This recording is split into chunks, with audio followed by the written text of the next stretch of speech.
بسم اللہ الرحمن الرحیم۔ حضرت ابراہیم بن ادم کا ایک خوبصورت سبق آموز واقعہ۔ ایک دفعہ ایک مزدور سارے دن کی ناکامی پر کر جا رہا تھا۔ سارا دن اسے کوئی بھی ایسا کام نہ مل سکا جسے کر کے وہ کچھ پیسے حاصل کر سکے اور گھر والوں کے کھانے کے لیے کچھ خرید سکے۔ وہ اسی سوچ اور پریشانی میں چلتا جا رہا تھا کہ آج گزارا کیسے ہوگا کہ رستے میں حضرت ابراہیم بن ادم رحمۃ اللہ علیہ ملے۔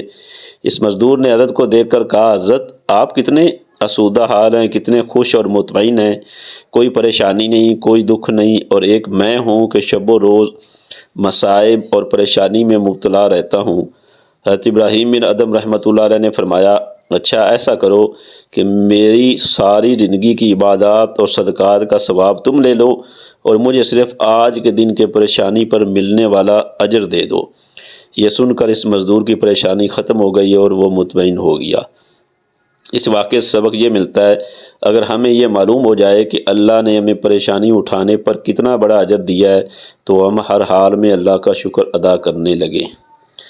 حوالہ تذکرۃ الاولیاء۔